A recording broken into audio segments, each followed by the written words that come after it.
Science کا راستہ۔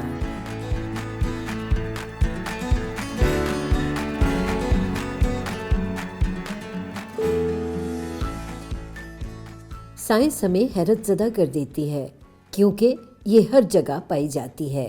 اپنے ارد گرد نظر دوڑائیں، کیا آپ نے بھی اسے دیکھا؟ یقیناً سائنس ہمیں قدرتی دنیا کے بارے میں معلومات دیتی ہے۔ آپ کتابوں سے جان سکتے ہیں جو کچھ ہمیں سائنس نے بتایا ہے، مثلاً زمین، خلا، زندگی اور توانائی کے بارے میں۔ لیکن کیا آپ جانتے ہیں کہ آپ خود بھی سائنس کر سکتے ہیں؟ سائنس کا آغاز قدرتی دنیا کے مشاہدے سے ہوتا ہے، مثلاً کوئی بھی ایسی چیز جو آپ کی توجہ حاصل کرے۔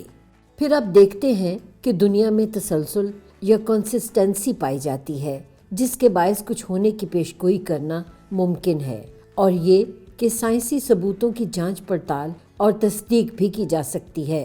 موسم کی پیش گوئیوں کو ہی لے لیں، آج یہ پہلے کے مقابلے میں بہت درست ثابت ہوتی ہیں۔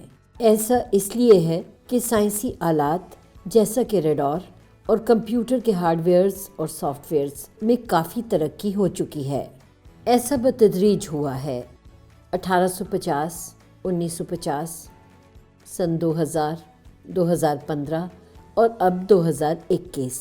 اسی طرح 2050 میں موسم کی پیش گوئی مزید درست طور پر ہو سکے گی۔ سائنسی علم میں غیر یقینی یا انسرٹینٹی بہرحال پائی جاتی ہے، جس کی مقدار کبھی زیادہ ہوتی ہے تو کبھی کم۔ اسے سمجھنے کے لیے واپس موسم کی مثال پر آئیں۔ سائنسدان پیش گوئی کرتے ہوئے کسی وقوعے کے ہونے کا امکان بتاتے ہیں، جیسا کہ بارش برسنے کا 40% امکان یا برف باری کا 75% امکان۔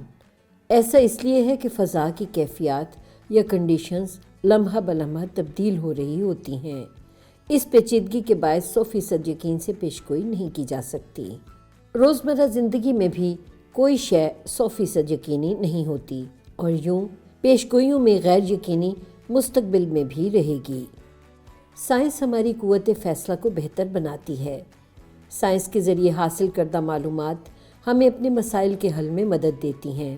البتہ یہ پزل کا ایک ٹکڑا ہے، بعض اوقات یہ سب سے بڑا ٹکڑا بھی ہو سکتا ہے، تاہم یہ ہم پر منحصر ہے کہ ہم سائنس کا کیسے استعمال کرتے ہیں۔ اس آخری نقطے پر غور کرنے کی ضرورت ہے۔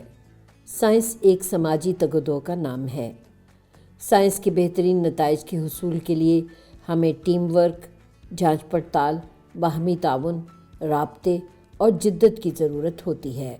یہ درست ہے کہ سائنس کی بھی کچھ حدود ہیں، اور یہ کہ وہ ہر شے پر روشنی نہیں ڈال سکتی، لہٰذا وہ اپنی توجہ صرف ان چیزوں پر رکھتی ہے جو قابل مشاہدہ ہوں، جن کی پیمائش کی جا سکتی ہو یا جن کی ہم جانچ پڑتال کر سکیں۔ اسی طرح کچھ چیزیں سائنس کے دائرہ کار میں نہیں آتیں، مثلاً وہ سب جس کا ہونا یا نہ ہونا ثابت نہ کیا جا سکتا ہو، جیسا کہ زندگی کا مفہوم یا مقصد، یا مافوق الفطرت مظاہر کا وجود۔ سائنس دنیا کے بارے میں علم حاصل کرنے کا ایک راستہ ہے، تو کیا خیال ہے کیوں نہ اس پر سفر کیا جائے؟